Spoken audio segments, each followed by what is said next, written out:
वहमी बहू पूजा की शादी किशन नगर में कमल के साथ हो जाती है। पूजा को सुबह उठते ही अखबार में अपना हॉरोस्कोप पढ़ने की बड़ी ही लत थी। वो उसे बिना पढ़े अपने दिन की शुरुआत ही नहीं करती थी। देखो तो आज मेरी राशि में क्या लिखा है। अरे बाप रे, आज का दिन तो मेरा बड़ा ही बुरा जाने वाला है।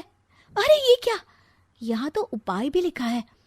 मेष राशि वाले अगर आज बिल्कुल भी उदास नहीं होंगे और हंसते रहेंगे तो उन्हें कोई तकलीफ नहीं होगी। हाँ, मैं भी यही करूंगी। मैं तो हमेशा ही खुश रहती हूँ, आज थोड़ा और खुश हो जाती हूँ। पूजा अपना होरोस्कोप पढ़ने के बाद रसोई में काम करने चली जाती है। कुछ देर में उनकी पड़ोसन उषा वहां आती है। पूजा की सास और पूजा उससे मिलते हैं। अरे उषा, क्या हुआ? तू इतनी उदास क्यों है? अरे क्या बताऊं ममता जी, मेरे बेटे की आज नौकरी चली गई और बहू और बेटे में झगड़ा हो गया है और बहू चली गई अपने पीहर। ओहो, ये तो बहुत बुरा हुआ आपके बेटे के साथ। अरे उषा आंटी, ऐसा तो होता ही रहता है जिंदगी में उतार चढ़ाव तो आते ही रहते हैं ना।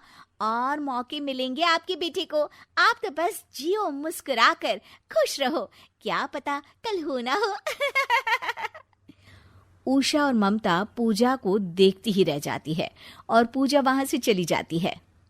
ममता जी, आपकी बहू तो बड़ी अजीब है, अफसोस जताने की बजाय मुझे ज्ञान देकर चली गई। अगले दिन पूजा फिर अखबार पढ़ रही होती है।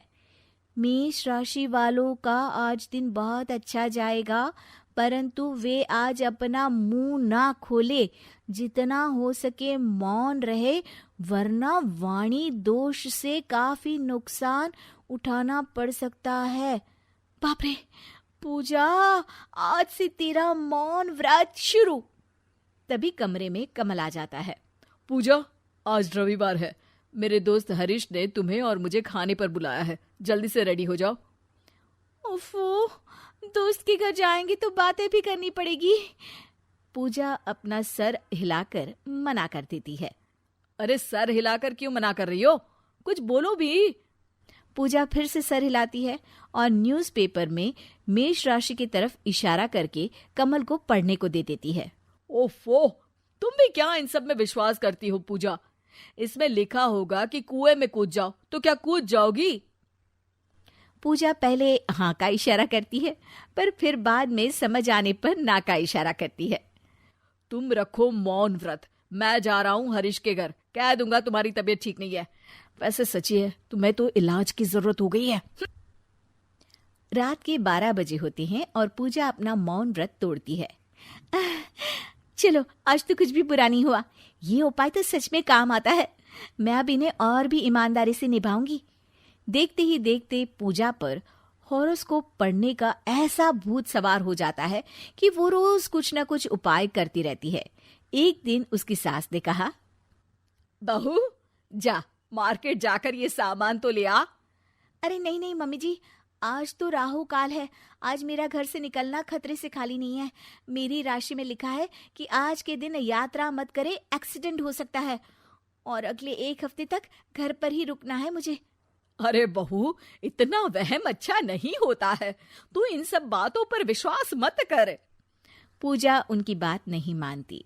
जब सब सो जाते हैं, पूजा छत पर बर्फीले पानी की बाल्टी लेकर जाती है और उसमें खड़ी हो जाती है। मेरी कुंडली में राहु काल चल रहा है। जैसा पंडित जी ने बताया है कि रोज मुझे तप करना है, तो राहु का प्रकोप समाप्त हो जाएगा। हे भगवान, मेरी तपस्या स्वीकार कर लें। पानी तो बहुत ठंडा है।